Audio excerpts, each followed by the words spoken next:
Bonjour à tous mes frères et sœurs, j'espère que vous allez bien, moi ça va très très bien. Alors aujourd'hui donc on va se retrouver donc sur une nouvelle vidéo comme toujours et nous allons parler d'un sujet qui est important. Nous allons parler de notre ennemi public numéro 1. Alors j'ai appelé comme ça l'ennemi public numéro 1 parce que, donc vous l'avez deviné, je pense que par rapport à la miniature de la vidéo, on va parler donc de la paresse, et notamment donc de la paresse spirituelle. Qu'est-ce que c'est, comment Dieu voit cela, et comment bien sûr y remédier. Vous savez, j'essaie toujours dans mes vidéos de vous expliquer comment Dieu voit la chose, toujours bien sûr à la lumière des Écritures, et non pas seulement des raisonnements d'hommes, et également de vous apporter une solution, comment justement les apôtres, comment Dieu également, Jésus, a pu nous donner des indications par rapport à tel ou tel sujet que j'aborde dans mes vidéos. Et bien sûr, la parole de Dieu est complète et donne réponse à vraiment toutes nos questions. Il n'y a jamais vraiment eu une question qui m'est restée sans réponse, car vraiment tout est bénéfique dans la parole de Dieu. Nous savons que notamment dans Timothée, le Seigneur nous a dit que toute la parole de Dieu est divinement inspirée, c'est-à-dire que tous les gens qui ont écrit ces parchemins, qui ont été donc retranscrits dans la Bible, sont des parchemins qui ont été inspirés par la puissance de Dieu, donc par le Saint-Esprit, pour donner à tout homme la possibilité, voilà, d'enseigner, d'exhorter, mais également d'éduquer, voilà, selon les commandements du Seigneur. Alors aujourd'hui donc nous allons parler de la paresse spirituelle. Vous allez voir que déjà le Seigneur ne voit vraiment pas ça d'un bon oeil, et vous allez voir qu'également la paresse spirituelle est vraiment notre ennemi dans notre comportement, dans notre attitude de tous les jours, parce que c'est vrai que on vit dans une société où on a vraiment, on va dire, une vie assez chargée. Quand on mélange par exemple les enfants, les activités que les enfants peuvent avoir, donc généralement on doit les conduire, les journées de travail. Actuellement, de nos jours, généralement, on travaille à deux. Donc, ça fait également un temps qu'on doit passer avec la famille. Ça fait quand même vraiment beaucoup de travail. Et il peut arriver que nous sommes vraiment fatigués et que nous tombons dans la paresse. Donc, la paresse physique, la paresse que tout le monde connaît. Voilà, j'ai envie de rien faire, je reste devant la télé toute la journée.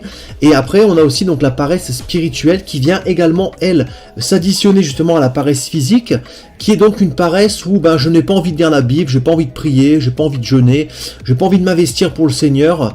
Donc automatiquement, donc dans ces conditions-là, vous déplaisez au Seigneur et vous vous mettez en danger, dans le sens où vous allez le voir par rapport à certains passages que je vais vous donner.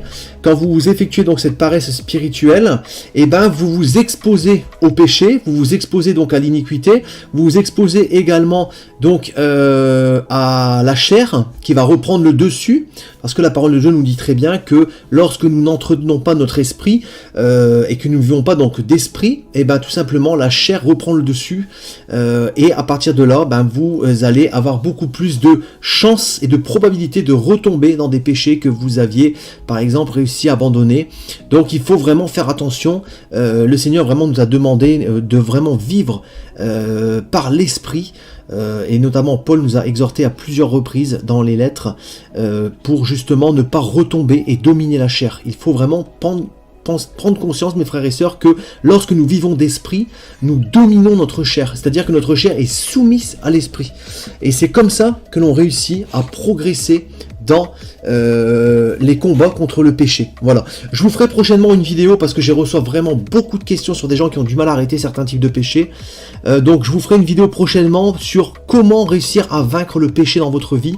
Ça sera une vidéo vraiment que je vais beaucoup travailler, et je demanderai vraiment au Seigneur qui m'inspire pour que vous puissiez vraiment avoir des réponses à vos questions, des clés pour pouvoir fermer des portes, briser certaines chaînes de certains péchés qui vous laissent justement captifs. Et vous verrez que il suffit vraiment de connaître la parole de Dieu pour réussir à avancer correctement, mes frères et sœurs. Donc en tout cas, j'essaie vraiment à chaque fois de vous proposer des vidéos avec un contenu varié qui peut justement vous apporter des réponses, qui peuvent vous apporter des réponses à vos questions.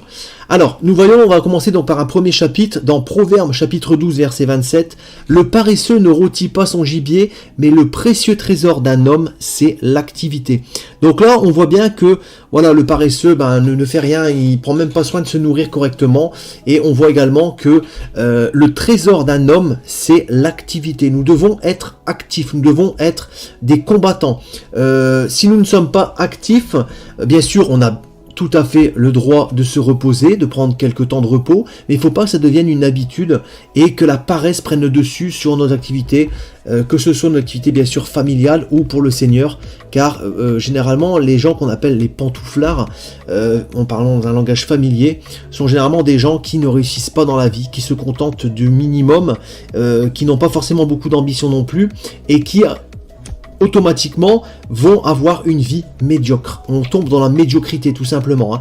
Et c'est également le cas avec le Seigneur lorsque nous sommes pantouflards, qu'on ne veut pas faire grand chose, qu'on ne veut pas sortir, qu'on ne veut pas s'investir pour le Seigneur, et ben on tombe dans une médiocrité spirituelle et automatiquement, généralement, on ne peut pas ni plaire au Seigneur, ni réussir à suivre les commandements. Ce n'est quasiment pas compatible. Ensuite, on le voit également, donc, dans le Proverbe chapitre 13, verset 4, « L'âme du paresseux a des désirs qu'il ne peut satisfaire, mais l'âme des hommes diligents sera rassasiée. » Alors, qu'est-ce qu'un homme diligent ?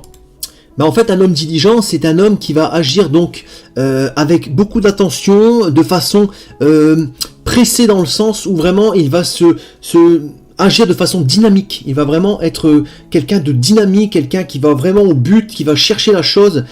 C'est l'inverse d'un paresseux en fait, hein, qui est toujours un petit peu voilà à deux à l'heure et qui a du mal à avancer dans sa vie. Donc on voit vraiment dans ce verset que voilà le paresseux a des désirs qu'il ne peut satisfaire, parce que généralement quand on est dans la paresse, on a tendance à penser à des choses. Voilà, j'aimerais bien voir ça, j'aimerais bien voir ça. On pense à des choses qu'on n'arrivera jamais à atteindre au final, et c'est notre esprit, notre chair en fait qui fait que nous avons ces choses en tête, et ce n'est pas comme ça qu'il faut fonctionner. Le Seigneur nous parle bien dans ce verset, il nous dit clairement que l'âme des hommes diligents, ceux qui se battent, ceux qui vont chercher, est rassasiée, parce que l'homme qui est dans cet état-là se donne des objectifs et il va les chercher dans la foulée, donc automatiquement il a un côté qui est rassasié. Voilà, il va dire par exemple je vais faire ceci, il le fait et il arrive au bout de la chose qu'il a prévu de faire. Donc c'est vraiment quelque chose qui est important et qu'on voit dans ce verset. Ensuite, on va continuer donc dans le Proverbe au chapitre 19 du verset 15. « La paresse fait tomber dans l'assoupissement et l'âme nonchalante éprouve la faim. » Donc là, dans ce verset, la paresse fait tomber dans l'assoupissement, bien sûr, parce que lorsque nous sommes dans la paresse, et ben en fait on s'assoupit, on n'est plus vigilant, et c'est comme ça que justement l'ennemi peut venir nous faire tomber dans des pièges, nous faire retomber dans les péchés, mais aussi l'âme nonchalante, c'est-à-dire celle qui vraiment oh ben j'hésite un peu, bon, voilà, je vais peut-être pas faire ça aujourd'hui. La lame qui est non motivée, on va dire, qui peut remplacer le mot nonchalante, éprouve la faim. Parce que lorsque nous sommes dans cette attitude, il arrive un moment où on a faim de la parole de Dieu, et en fait cette faim, cette nourriture spirituelle que l'on absorbe lorsque nous lisons la parole de Dieu, lorsque nous prions, lorsque nous entretenons notre esprit, eh ben n'est pas mise en place, donc automatiquement notre âme a faim, elle éprouve la faim. Et c'est comme ça, comme je disais, qu'on s'expose à l'ennemi, au péché. Voilà, c'est vraiment, la Bible nous exhorte vraiment à ne pas être dans ce comportement-là. Ensuite, on peut regarder également dans un autre proverbe, au chapitre 20 du verset 13, « N'aime point le sommeil de peur que tu ne deviennes pauvre, ouvre les yeux et tu seras rassasié de pain. » Donc là, c'est pareil, les gens aussi qui sont friands de passer des journées entières à dormir, à comater dans le canapé, c'est pareil, c'est quelque chose qu'ils n'aiment pas non plus, que le Seigneur n'aime pas non plus, et il y a un minimum, je pense, et il faut être raisonnable dans tout. La parole de Dieu nous enseigne vraiment à devenir des hommes raisonnables, des hommes justes, à ne pas partir dans les excès, dans les extrêmes qui sont néfastes. On sait très bien que même dans la vie de tous les jours, hein, les hommes disent toujours que les extrêmes ne sont pas bons et il faut un petit peu de tout avec modération, hein. On a toujours tendance à dire ça, et bien sûr pour la parole de Dieu c'est d'autant plus vérifiable. Ensuite on va continuer donc dans Romains au chapitre 12 verset 11. Là, Paul nous exhorte clairement à avoir du zèle, donc ayez du zèle et non de la paresse. Soyez fervents d'esprit, servez le Seigneur. Paul nous demande vraiment dans ce verset d'être des combattants, d'être des guerriers, d'avoir du zèle, d'avoir de la motivation, de servir le Seigneur avec un dévouement et une passion, une puissance, voilà, avec un esprit fervent de servitude, hein, et c'est comme ça que l'on plaît au Seigneur, car le Seigneur aime les hommes justement qui se battent de la sorte. C'est vraiment ainsi que le Seigneur veut que nous agissions. Ensuite, on peut continuer donc dans les Proverbes, toujours au chapitre 21, verset 25. « Les désirs du paresseux le tuent parce que ses mains refusent de travailler. » Donc là, vous voyez, c'est pareil pour les gens qui refusent d'aller travailler, par exemple, qui se contentent au chômage ou qui veulent pas, voilà, par fainéantise aller travailler, par paresse. Hein. Et ben en fait, cette paresse tue. Cette paresse déjà n'est pas bon pour notre corps physique. Combien de personnes qui restent chez eux tombent dans des dépressions, par exemple. Et ensuite, on voit que à cause justement de ce refus de travailler, ce refus, également, on peut parler de ce verset dans le sens du Seigneur. Lorsque nous refusons de travailler pour le Seigneur, on revient toujours au même principe, on se tue dans le péché en fait, hein, tout simplement, généralement on retombe dans le péché, c'est complètement vérifiable. Ensuite un autre proverbe, chapitre 6 verset 9, « Paresseux, jusqu'à quand seras-tu couché ? Quand te lèveras-tu de ton sommeil ?» Là on voit vraiment que le Seigneur demande une question ferme, « Jusqu'à quand resteras-tu couché ? Quand te relèveras-tu de ton sommeil ?» Donc le Seigneur ne veut pas que nous restions des journées entières affalés dans les canapés, dans le lit, à rien faire. Ça peut bien sûr avoir un bénéfice lorsque nous avons passé une très grosse semaine de travail, que ce soit le travail que nous effectuons par rapport à notre travail professionnel ou pour les œuvres du Seigneur. Passer une petite journée du dimanche à se reposer, ok, mais lorsque l'on fait ça de façon répétée et régulière, ce n'est pas bon. Comme je vous disais toujours, il faut savoir bien sûr avoir le juste milieu, avoir quelques heures pour se reposer, mais toujours avoir en tête que nous devons bien sûr agir pour le Seigneur. Voilà, il faut toujours agir de façon raisonnée, mes frères et sœurs. Ensuite, on va continuer donc avec un autre verset. Donc, nous allons aller dans Hébreux au chapitre 6, du verset 11 à 12. « Nous désirons que chacun de vous montre le même zèle pour conserver jusqu'à la fin une pleine espérance, en sorte que vous ne vous relâchiez point et que vous imitiez ceux qui, par la foi et la persévérance, héritent des promesses. » Là, c'est un passage qui est très puissant, mes frères et sœurs, qui nous invite vraiment à tenir le coup, avoir un zèle permanent lorsque l'on rencontre le Seigneur jusqu'à la fin de nos jours, jusqu'à son retour glorieux. Il faut que nous soyons dans ce zèle, nous soyons dans cette joie, dans cette espérance, que nous ne le relâchions point et que nous imitions tous ceux qui par avant, les grands apôtres, les prophètes, par leur foi et leur persévérance, ont hérité des promesses que le Seigneur leur a promis. Le Seigneur nous a promis qu'à la fin de notre course, comme Paul a dit juste avant qu'il soit arrêté par les Romains, j'ai couru, j'ai gardé la foi, j'ai gardé l'espérance, je n'ai pas travaillé en vain. Parce que nous savons que lorsque nous avons eu une vie de servitude et que nous avons servi vraiment le Seigneur avec amour, avec passion, avec zèle, avec plein d'espérance également, comme Paul le dit à la lettre aux Hébreux, nous savons qu'à la fin, nous allons hériter des promesses que le Seigneur nous a faites. Donc automatiquement, on n'aura pas travaillé en vain et notre foi et l'espérance ainsi que la persévérance sont nos carburants que nous devons avoir tous les jours dans notre vie, avoir la foi, avoir la certitude que le Seigneur fera ce qu'il a promis dans la parole de Dieu, et aussi avoir la persévérance. C'est vraiment des choses qui sont très importantes. Donc voilà, je vous laisserai bien sûr reméditer ce chapitre qui est vraiment, ce passage qui est vraiment très important. Ensuite, on va partir donc dans Matthieu, au chapitre 25, du verset 24 à 30. Alors là, c'est une parabole que le Seigneur Jésus a adressée. Celui qui n'avait reçu qu'un talent, donc un talent on peut remplacer par une pièce d'argent, s'approche ensuite et il dit « Seigneur, je savais que tu es un homme dur qui moissonne où tu n'as pas semé et qui amasse où tu n'as pas vanné. J'ai eu peur, je suis allé cacher ton talent dans la terre. Voici, prends ce qui est à toi. » Le maître lui répondit « Serviteur méchant et paresseux, tu savais que je moissonne où je n'ai pas semé et que j'amasse où je n'ai pas vanné.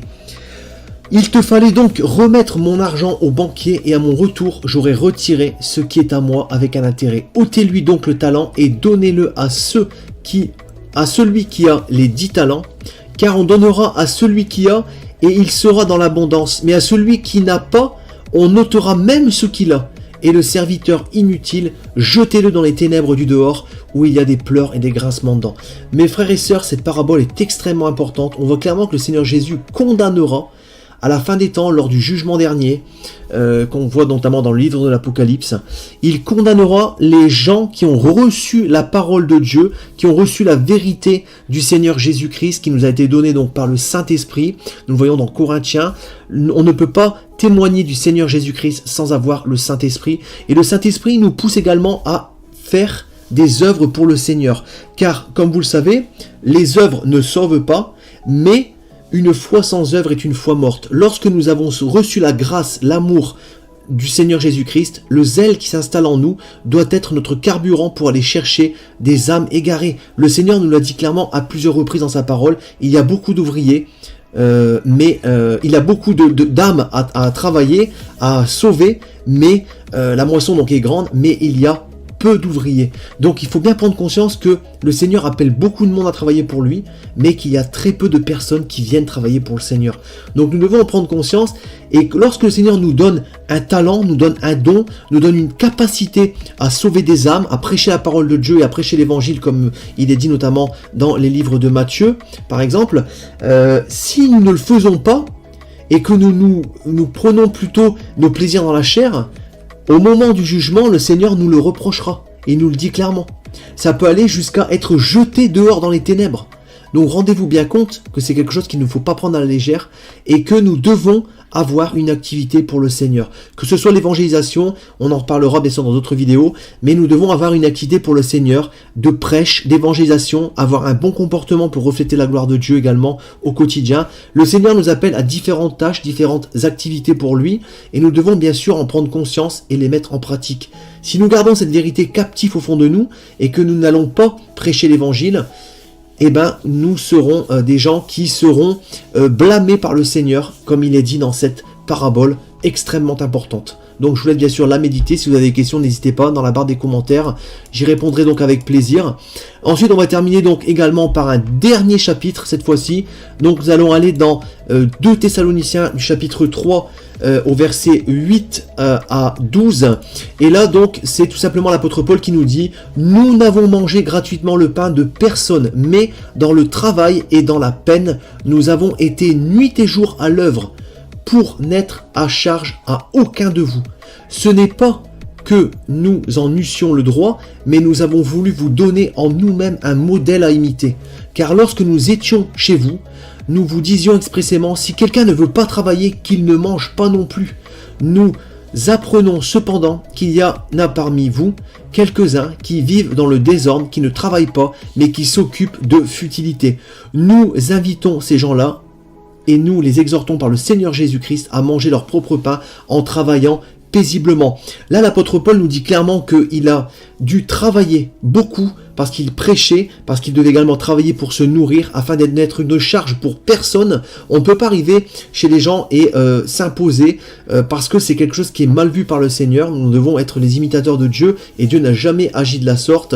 Et Paul nous dit clairement dans cette lettre que s'il a fait ça, c'est pour montrer l'exemple, c'est pour nous expliquer que, voilà, pour que nous puissions apprendre que nous ne devons pas vivre dans le désordre, nous devons travailler, car si nous vivons dans le désordre et que nous ne travaillons pas, ça procure des futilités, comme là on le voyait, donc les Thessaloniciens, certains vivaient dans les futilités, ça peut causer donc des péchés, ça peut causer des querelles, des bavassages dans le dos des gens et des choses qui ne sont pas du Seigneur, et Paul nous invite clairement, on voit vraiment clairement dans ce passage, par le Seigneur Jésus-Christ, à manger son propre pain, donc sa propre nourriture, du travail, du labeur de nos mains, et bien sûr de travailler paisiblement.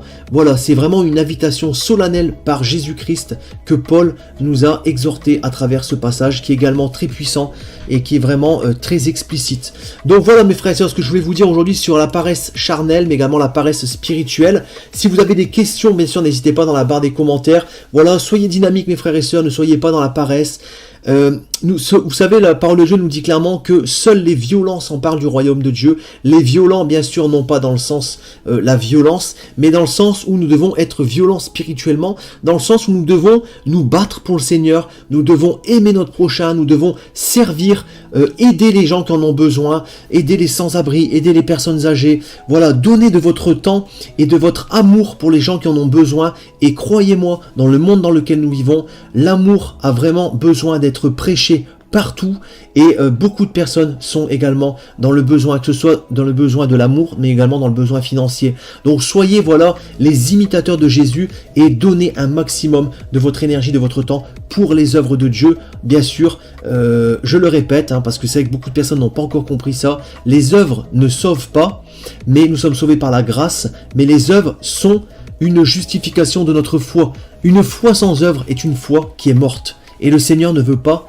que nous soyons sans œuvre. Ça, il faut bien le comprendre également. Voilà, n'hésitez pas, si vous avez des commentaires, je vous souhaite vraiment, mes frères et sœurs, du fond du cœur, que vous soyez vraiment remplis du Saint-Esprit, que vous soyez bénis au nom de Jésus-Christ, et je vous souhaite voilà, de passer une très bonne journée, et moi je vous dis donc à très bientôt pour une prochaine vidéo. Soyez bénis, je vous aime. Tout pouvoir m'a été donné dans le ciel et sur la terre. Il y a plusieurs demeures dans la maison de mon Père. Si cela n'était pas, je vous l'aurais dit. Je vais vous préparer une place. Et lorsque je m'en serai allé et que je vous aurai préparé une place, je reviendrai et je vous prendrai avec moi, afin que là où je suis, vous y soyez aussi. Vous savez où je vais et vous en savez le chemin. Je suis le chemin, la vérité et la vie. Nul ne vient au Père que par moi. Abraham, votre père, a tressailli de joie de ce qu'il verrait mon jour. Il l'a vu. Et il s'est réjoui. Si vous me connaissiez, vous connaîtriez aussi mon Père. Et dès maintenant vous le connaissez, et vous l'avez vu. Et je vous le dis, avant qu'Abraham fût, je suis. Il y a si longtemps que je suis avec vous. Celui qui m'a vu le Père. Les paroles que je vous dis, je ne les dis pas de moi-même. Et le Père qui demeure en moi, c'est lui qui fait les œuvres. Voyez-moi, je suis dans le Père, et le Père est en moi. Cette bonne nouvelle du royaume sera prêchée dans le monde entier pour servir de témoignage à toutes les nations. Celui qui croira et qui sera baptisé sera sauvé, mais celui qui ne croira pas sera condamné. Je m'étonne que vous vous détourniez si promptement de celui qui vous a appelé par la grâce de Christ pour passer à un autre évangile. Aucun mensonge ne vient de la vérité. Sinon, celui qui nie que Jésus est le Christ, celui-là est l'antéchrist, qui nie le Père et le Fils. Quiconque nie le Fils n'a point non plus le Père. Quand un ange du ciel annoncerait un autre évangile que celui que nous vous avons prêché, qu'il soit anathème. Moi, Jésus, j'ai envoyé mon ange pour vous attester ces choses. Je le déclare à quiconque entend les paroles de la prophétie de ce livre. Si quelqu'un y ajoute quelque chose, Dieu le frappera des fléaux décrits dans ce livre. Et si quelqu'un retranche quelque chose des paroles du livre de cette prophétie, Dieu retranchera sa part de l'arbre de la vie et de la ville sainte décrit dans ce livre. Ces paroles sont certaines et véritables. Et le Seigneur, le Dieu des esprits des prophètes, a envoyé son ange pour montrer à ses serviteurs les choses qui doivent arriver bientôt. Et voici, je viens bientôt. Heureux celui qui garde les paroles de la prophétie de ce livre.